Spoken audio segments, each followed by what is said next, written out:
विभिन्न इलाकों में समस्याएं हैं।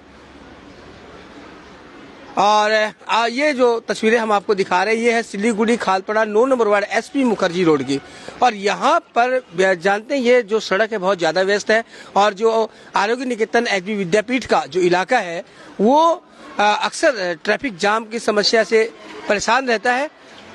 चलिए ठीक है, चलिए क्या करेंगे। और यहाँ देखिए जो कचरे का अंबार यहाँ पर लगा हुआ है और ये कचरे का अंबार ठीक एचबी विद्यापीठ स्कूल के सामने लगा है जहाँ पर हजारों छात्र छात्राएं पढ़ते हैं, प्रतिदिन यहाँ पर पढ़ने आते हैं। और ये जो आप कचरे का अंबार देख रहे हैं ये लगभग 15 दिन से यहीं पर पड़ा हुआ है, यहीं पर गिराया जा रहा है। किस तरह से पूरे वार्ड से लाके कचरा यहाँ स्कूल के सामने गिराया जा रहा है जहाँ छात्र छात्राएं परेशान हैं।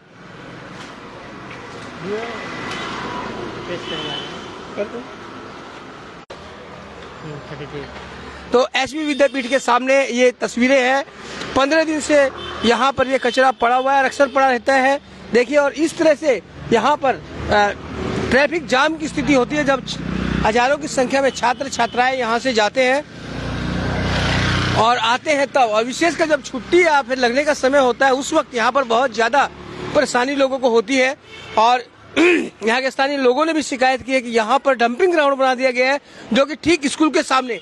देखिए ये एचबी विद्यापीठ स्कूल है और यहाँ पर हजारों छात्र छात्राएं डेली शिक्षण के लिए आते हैं और वहाँ पर उनको इस कचरे के अंबार का सामना करना पड़ता है। इसमें से बदबू उठती है और साथ ही सबसे बड़ी बात यहाँ पर जाम लग जाती है। ये व्यस्त रोड है, खालपाड़ा एक व्यावसायिक इलाका है आप जानते हैं और यहाँ से हजारों गाड़ियां जाती हैं तो यहाँ पर लंबा ट्रैफिक जाम भी इस कचरे की वजह से लग जाता है। और यहाँ के लोगों का कहना है कि इसे डंपिंग ग्राउंड किस तरह से बना दिया गया है। देखिए पूरे वार्ड का कचरा लाकर यहाँ पर डाला जाता है, किस तरह से सभी स्थानों पर यहाँ पर कचरा इकट्ठा होता है और यहाँ पर डंप कर दिया जाता है।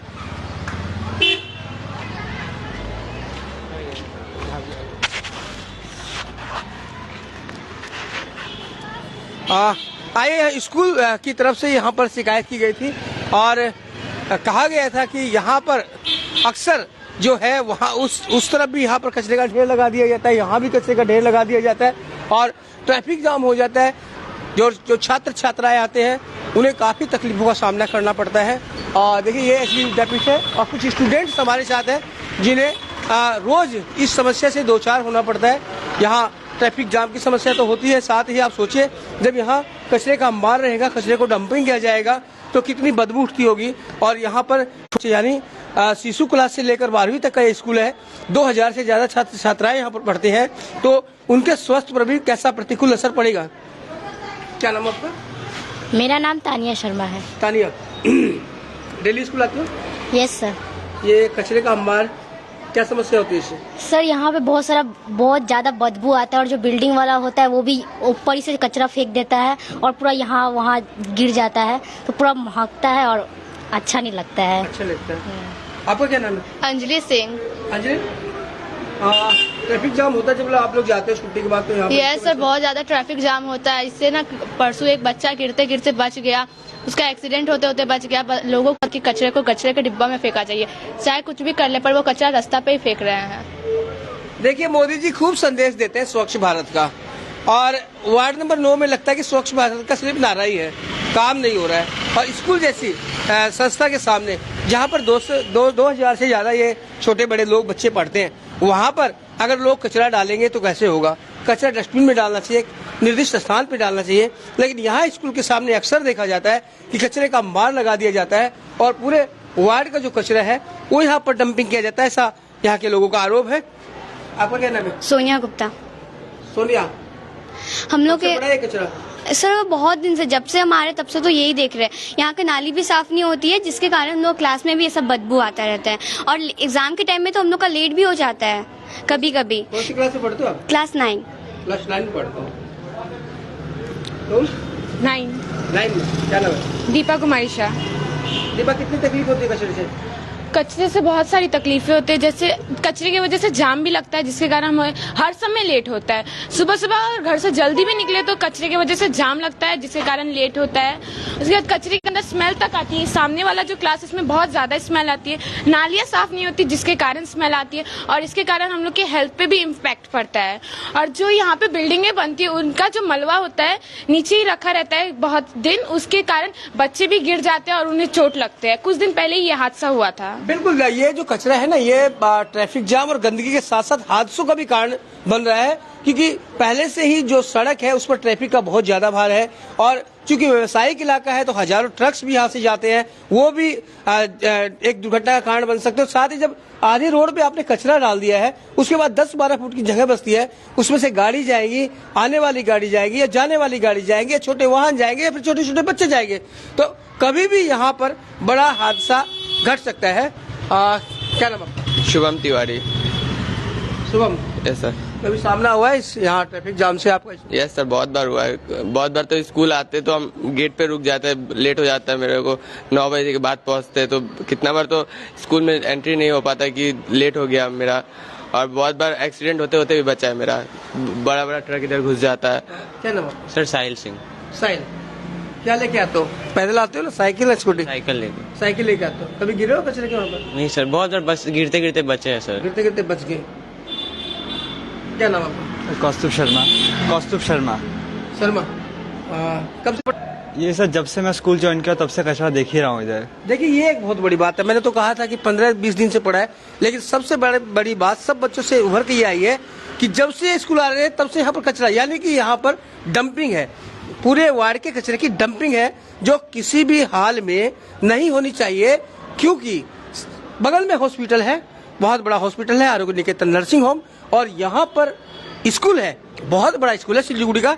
2000 से ज्यादा बच्चे यहाँ पर पढ़ते हैं, और मैंने शुरू में कहा ना, शिशु क्लास से लेकर 12वीं तक के बच्चे, यानी छोटे बच्चे भी हैं जिनमें इन्फेक्शन की जो संभावना बहुत ज्यादा रहती है। और जब विभिन्न तरह की बीमारियां फैल रही है, उस समय पूरे वार्ड के कचरे को इतने महत्वपूर्ण स्थान पर फैलना, और वो भी इतने व्यस्त रोड पर, जिससे कि हजारों गाड़ियां जाती है। देखिए, आप भी जो लोग होंगे इस कार्यक्रम को देखेंगे, कभी आप इस समय जब स्कूल लगने का समय होता है या जब छुट्टियों का समय होता है, तब आप आएंगे तो आपको यहाँ पर थोड़ी सी दूरी, 200 मीटर की दूरी तय करने में आपको 15 से 20 मिनट या फिर आधा घंटा भी लग सकता है, इतनी ट्रैफिक जाम की स्थिति हो जाती है।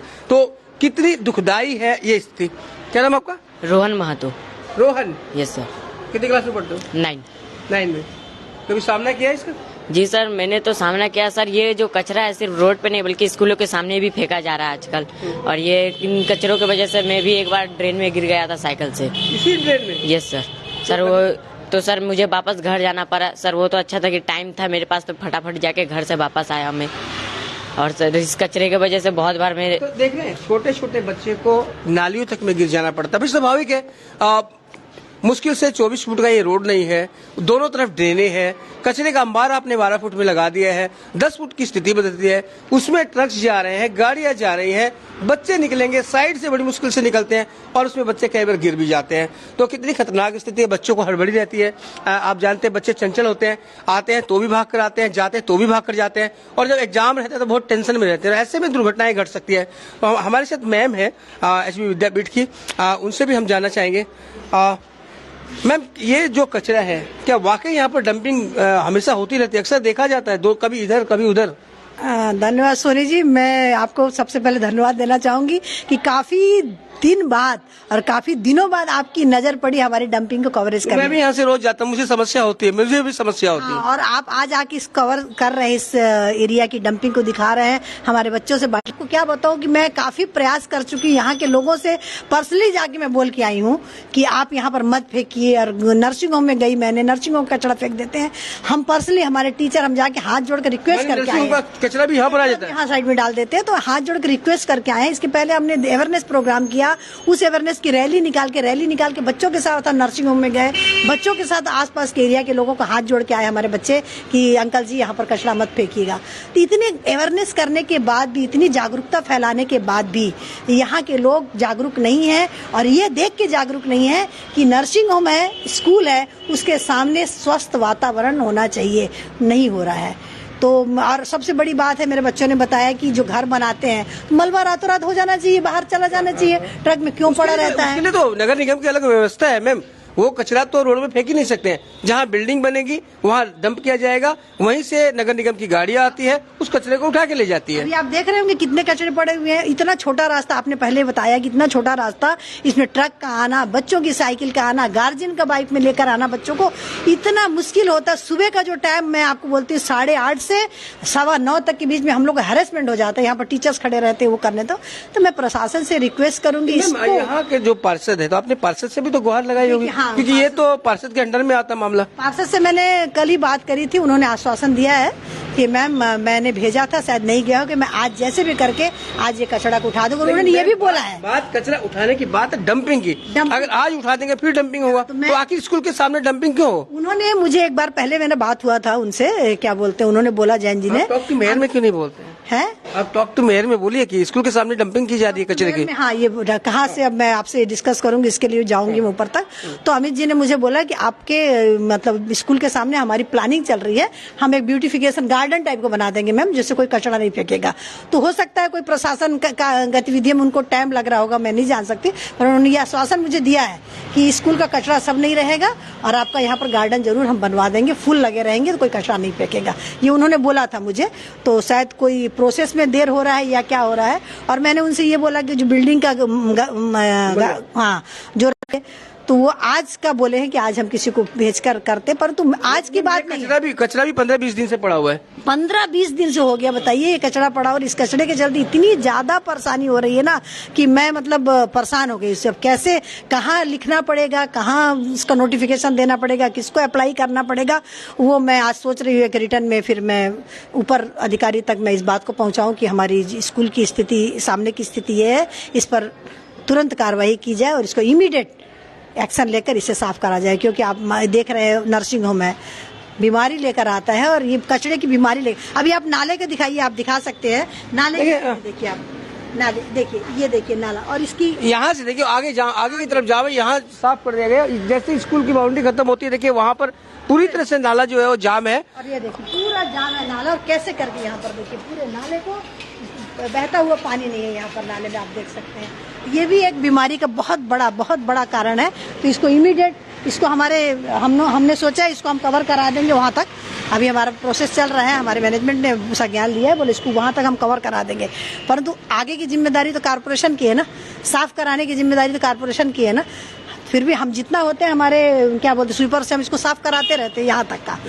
तो ये बहुत बड़ा प्रॉब्लम है। यहाँ देखिए, पता नहीं सिक्किम की किसकी गाड़ी, पता नहीं कौन खड़ा कर दिया। देखिए और तो और ये अवैध टेंट, देखिए सिक्किम नंबर की गाड़ी कहाँ से आई है और स्कूल के सामने इसे पार्क कर दिया गया है। तो ये पार्किंग की समस्या जो है ये एक बहुत बड़ी समस्या है। लोग लाते हैं वाहनों को यहाँ वहाँ पार्किंग कर देते हैं। देखिए ये गाड़ी कब से यहाँ पर खड़ी है, पता नहीं इसका कौन मालिक है, लग रहा है कि महीनों से यहाँ पड़ी है, कोई इसकी सुध लेने वाला नहीं है। और ये कचरे के साथ साथ ये जो अवैध पार्किंग है ये भी यहाँ पर ट्रैफिक जाम की समस्या का और बच्चों के साथ दुर्घटना का सबसे बड़ा कारण बन सकती है। और ठेला भी जो स्कूल का, मैं चाहूंगी स्कूल की बाउंड्री को उधर लगाया जाए, इसमें बच्चे छुट्टी के बाद वहाँ बैठते, इसका भी थोड़ा सा काफी दिन से मैं ट्राई कर रही हूँ, ठेला भी यहाँ से हट के दूर चले जाए रहे। देखो रोजगार कर रहा है इंसान, वो रोजगार करे, पर स्कूल की बाउंड्री के थोड़ा दूर चले। वो क्या कर रहे हैं कि मेरा घर देखना पड़ रहा है, ये करना पड़ता है, सामने कर लिए। तो उससे भी एक रिक्वेस्ट रहेगा मेरा कि ठेले को थोड़ा सा स्कूल से दूर ले जाए, क्योंकि छुट्टी के बाद सिंगाड़ा खाने, चाय पीने वहाँ लोग बैठ जाते हैं। ये भी एक जाम की समस्या का बहुत बड़ा कारण होता है। तो यही सब है और धन्यवाद आपको कवरेज करने के लिए। आशा है आपकी इस चैनल के माध्यम से, खबर समय के माध्यम से इस पर एक्शन लिया जाएगा, इमीडिएट एक्शन लिया जाएगा और इस एरिया को स्वस्थ सुंदर एरिया बनाया जाए और जिससे जाम ना लगे, जिससे गंदगी ना फैले, जिससे बीमारियां ना फैले। ये मैं अनुरोध करूंगी इस को, हमारे मैसेज को, हमारे बच्चों के मैसेज को पहुंचाने की लोगों तक हमारे। तो देखिए ये हमारी कोशिश थी कि प्रशासन तक, नगर निगम प्रशासन तक ये खबर जाए कि स्कूल के सामने डंपिंग हो रही है, स्कूल के सामने कचरे का अंबार लग रहा है, कई दिनों से ये कचरे का अंबार है, ट्रैफिक की समस्या है, लोग अवैध रूप से यहाँ वाहन खड़े कर देते हैं। और साथ ही अगर इन समस्याओं को देखें तो 2000 से ज्यादा जो बच्चे पढ़ते हैं उनके भविष्य पर असर पड़ता है। कभी भी कोई दुर्घटना का शिकार हो सकता है या फिर इनमें बड़ी बीमारियां फैल सकती है। तो इसे लेकर सचेत होना बहुत जरूरी है। पानी, हम लोग का पानी पीने के लिए लोगों को हमारे मैनेजमेंट ने पानी पीने के लिए लोगों को इतनी सुंदर सुविधा की, वहाँ आप जाके देख सकते हैं कितना कचरा रहता है वहाँ पर। तो इसको भी थोड़ा संज्ञान लेने की हमने बताया मैम कि दोनों तरफ देखिए, इस तरफ और इस तरफ, और जहाँ लोग पानी पीते, मैम बता रहे कि जहाँ पानी की व्यवस्था की है ड्रिंकिंग वाटर की, वहाँ पर भी कचरा ला के डाल दिया जाता है, और जो स्कूल के साथ साथ जो सामान्य नागरिक है उनके लिए भी समस्या का कारण बनता है। तो बहुत जरूरी है कि प्रशासन इस बात पर ध्यान दे, जिससे अवांछित जो संभावना रहती है बीमारियों की या फिर दुर्घटना की, उससे निजात पाई जा सके, और साथ ही यहाँ पर जो लंबो ट्रैफिक जाम होता है उससे भी निजात पाई जा सके। और सबसे बड़ी, फिर हम आपसे बता देते हैं कि एसपी मुखर्जी रोड में आप देखते हैं कि अक्सर यहाँ पर ट्रैफिक जाम रहता है, और ये भी एक वजह है कि यहाँ पर अवैध वाहन दोनों तरफ खड़े कर दिए जाते हैं, जिसके कारण यहाँ पर जाम लगता है, यहाँ के लोग को परेशानी होती है। लोग आते हैं मार्केट में, नया बाजार की तरफ जाते हैं, लेकिन अपने वाहन जो है वो सड़कों के किनारे खड़े कर देते हैं। ये भी एक बहुत बड़ी समस्या है जो छात्रों के साथ दुर्घटनाओं का कारण बनती है। आप कुछ बोलना चाह रहे थे? सर, ये कचरे की वजह से सिर्फ हम लोग को दिक्कत नहीं होती, ये पशु पक्षियों को भी दिक्कत होती है। या कितनी गाय हैं वो सब वहाँ पर हो जाती है, कचरा खाती है, उससे ट्रैफिक जाम भी लगता है, उन लोग के स्वास्थ्य को भी दिक्कत होता है। प्लास्टिक की वजह देखा कि सब गायें इतना प्लास्टिक चबाती हैं उधर जाके, तो ये भी एक प्रॉब्लम है सर। तो देखिए, स्टूडेंट इनका कहना है कि ये तो सारी समस्याएं, साथ में पशु यानी गाय आती है, कचरे को खाती है, और कचरे को खाने से क्या होता है, वो प्लास्टिक उनके पेट में जाते हैं, वो उनके लिए दुर्घटना का कारण बनते हैं, रोग का कारण बनते हैं, और साथ ही जब वो सड़क पर खड़े हो जाते हैं तो फिर ट्रैफिक जाम की स्थिति या फिर दुर्घटना की स्थिति होती है। और कितनी बार बच्चों को जो वो पशु है वो कितनी बार मार भी देते हैं, या फिर बच्चे डर के उनकी वजह से नाले तक में भी गिर जाते हैं। क्योंकि मैंने शुरू में बताया, छोटे छोटे बच्चे भी यहाँ पर आते हैं जो इस दुर्घटना का शिकार होते रहते हैं। तो ये थी एक समस्या सिलीगुड़ी के प्रमुख इलाके SP Mukherjee road, Siliguri Khalpara ward number 9 से।